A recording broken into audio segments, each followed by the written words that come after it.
Gracias, José Luis. Efectivamente, damos la más cordial bienvenida al presidente del directorio de FedExport, ingeniero Iván Ontaneda. Qué gusto que nos acompañe. Buenos días y bienvenido. Buenos días, Luisa. Un placer y un saludo a toda la teleaudiencia. Ecuador y Estados Unidos emitieron una declaración conjunta en el marco de la segunda reunión del Consejo de Inversión y Comercio, que se celebra nuevamente al cabo de casi 10 años. Ingeniero Ontaneda, usted fue parte de la comitiva público-privada que lideró el ministro Campana en Washington. ¿Qué resultados arrojó esa reunión y cuáles son los aspectos esenciales que contempla esa declaración conjunta? Yo creo que el Ecuador hizo historia esta semana, hizo historia en retomar conversaciones con nuestro principal aliado comercial. Un aliado comercial que, separando lo político con la practicidad de lo que representa Estados Unidos, que es y fue nuestro principal destino a las exportaciones no petroleras del Ecuador, significa un hito en la historia del Ecuador. 10 años que habíamos repelido a este importante socio estratégico del país. Hemos retomado estas conversaciones, lo cual nos deja con muchísima expectativa para un futuro inmediato. ¿Cuál fue la esencia, la propuesta medular de Ecuador en esa mesa de negociaciones? La propuesta es clara, la propuesta es simple. Ecuador cambió. Ecuador es un país que atrae de manera eficiente las inversiones extranjeras. Ecuador quiere abrirse al mundo. Ecuador y los productores del Ecuador, porque atrás del sector exportador existe una cadena primaria de pequeños productores que necesitan mejorar sus oportunidades, y una forma de mejorar estas oportunidades y por ende su calidad de vida es incrustarlos en este clúster mundial del comercio. Por eso es que todos los países en el modelo económico actual, moderno, es abrirse al mundo. Y el Ecuador empezó a abrirse al mundo con verdaderos socios estratégicos. Ahora, ¿hubo una propuesta en conjunto entre el sector público y privado o cada uno presentó agendas distintas, con puntos en los que sí coincidían? Muy buena su pregunta, Luisa. Me gustaría recordar lo que fue el país en los últimos años, incluso en el último año, cuando existía un divorcio público-público. El ministro Campana, de una manera eficiente, daba un mensaje buscando inversión extranjera en los diferentes países, buscando acuerdos comerciales, pero ese mensaje no era acompañado por otras instancias del gobierno. En la actualidad hemos identificado que ya existe esta relación, este matrimonio público-público que es fundamental para salir al mundo con un mensaje uniforme y positivo que genera confianza. ¿Se refiere usted específicamente a la Cancillería? Bueno, por supuesto, la Cancillería no acompañaba el mensaje claro que tenía Campana con los inversionistas extranjeros. Actualmente la Cancillería acompaña y de una manera coherente envía mensajes y actúa.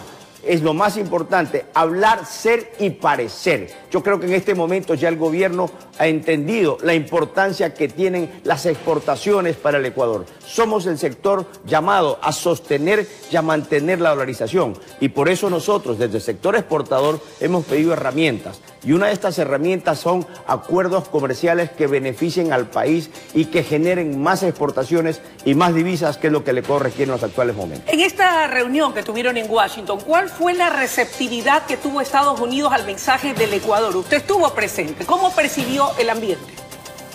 El sector privado fuimos con un mensaje claro. El sector privado llevamos una agenda paralela con nuestros pares en Estados Unidos. Nos interesa, tanto al sector privado americano como ecuatoriano, llegar a un acuerdo comercial positivo que genere más empleo. ¿Cómo se genera más empleo a través de un acuerdo comercial? Exportando más. No puede ser posible que el Ecuador se sostenga y se mantenga en una línea de exportaciones no petroleras de 11.500 millones de dólares, que el Estados Unidos pudiese crecer de manera importante. En la actualidad cerca de 250.000 plazas de trabajo dependen de ese mercado. Pero estamos seguros que con la firma de un acuerdo comercial aumentará dramáticamente, como ya lo hicimos con la Unión Europea, de una forma concreta y directa. ¿En qué porcentajes podrían incrementarse ese número de plazas de trabajo, por un lado? Y por otro lado, tengo un dato aquí relacionado a un informe de la CEPAL en materia de exportaciones, que dice que aquí en Ecuador, al cierre del 2018, las exportaciones podrían llegar a subir a 22.309 millones de dólares. Las cifras más altas en materia de exportaciones y en materia comercial de lo que ha vivido el Ecuador en los últimos 10 años. ¿En cuánto más podrían incrementarse las exportaciones de concretarse un acuerdo comercial con los Estados Unidos? Yo creo que el desafío que tenemos los ecuatorianos, sector público y sector privado, es enfocarnos en incentivar las exportaciones del país. En la actualidad, evidentemente, hemos tenido un crecimiento en las exportaciones no petroleras del Ecuador. ¿Debido a qué? Debido a que se firmó el acuerdo comercial con la Unión Europea. Se ha generado cerca del 12% de crecimiento de las exportaciones y más de 70.000 plazas de trabajo directas vinculadas a este importante mercado. Por lo tanto, se está evidenciando lo positivo que es para el Ecuador tener acuerdos comerciales con importantes aliados estratégicos alrededor del mundo. Siempre habrá, sin embargo, temas sensibles. Le pregunto esto porque quisiera saber cuáles son esos temas que le preocupan al Ecuador y cuáles a Estados Unidos. Yo creo que siempre en una negociación, en un acuerdo, existen temas sensibles para los países. Ecuador obviamente necesita sentarse a la mesa de negociaciones defendiendo ciertas industrias que tiene el Ecuador que no están todavía capacitadas. ¿Como por ejemplo? Como por ejemplo la industria agrícola. El sector agrícola es un sector sensible para el Ecuador y es un sector, el agroindustrial, en que todo sector público y privado tenemos que enfocarnos y apuntalarlo de manera eficiente, pero no con ese modelo económico de los últimos años que era un modelo clientelar. Ese modelo clientelar no ha sacado de la pobreza a los pequeños productores. Necesitamos enfocarnos con un nuevo modelo económico incrustado en un crecimiento transversal de la agroindustria del futuro, que es la agroindustria sustentable y sostenible. Ese es el modelo que ya se lo está haciendo en el Ecuador y que necesitamos replicar. Casos de éxito de algunas cadenas productivas y que están exportando de manera eficiente y ya no dependiendo del gobierno, porque es autogestión y es un clúster de encadenamiento productivo que se lo debe replicar. Y eso me lleva a preguntarle cómo andamos en materia de productividad, en materia de competitividad, en materia de crecimiento económico de cada una de las cadenas productivas del país. ¿Por qué? Quiero saber hasta dónde estamos preparados como ecuatorianos para poder llenar las expectativas de un mercado tan exigente como es el de Estados Unidos. ¿Estamos a la altura de ese desafío? Yo creo que necesitamos seguir preparándonos. Por supuesto que existe un espacio de crecimiento. Existen una canasta de productos que pudiese entrar mañana con Estados Unidos de manera competitiva.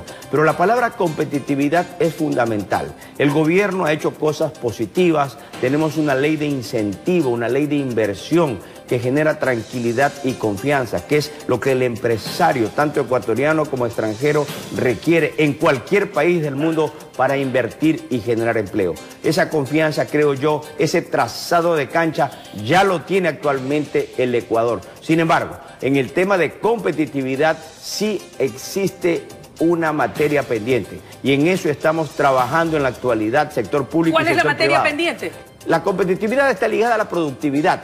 Yo creo que los costos que tenemos en la actualidad en el Ecuador para producir y por ende para exportar se necesitan revisar. Necesitamos mejorar esos costos porque el Ecuador no puede exportar más impuestos. El Ecuador necesita incentivos, esas herramientas que generen más exportaciones y más productividad. ¿Hasta dónde el caso Assange podría entorpecer el avance de las negociaciones previo a llegar a cristalizar ese acuerdo comercial con Estados Unidos? Es un buen punto porque dentro del acuerdo comercial no solamente existen problemas ni problemática del lado comercial, sino también político. La voluntad política va a ser fundamental. Sin embargo, yo creo que dentro de la coherencia que hablaba del sector público del gobierno del Ecuador está siendo bastante eficiente en cuanto a los mensajes y en cuanto a las acciones que viene tomando el gobierno.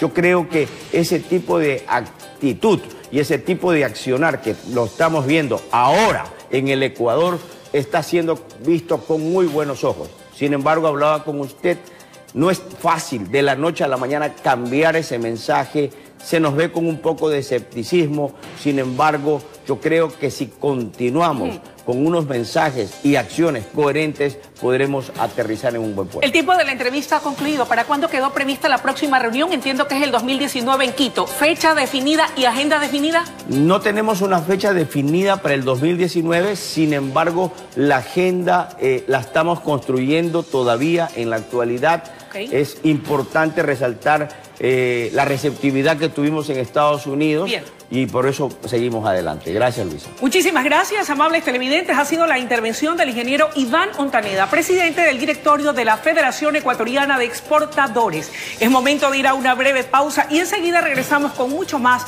desde la noticia Primera Emisión.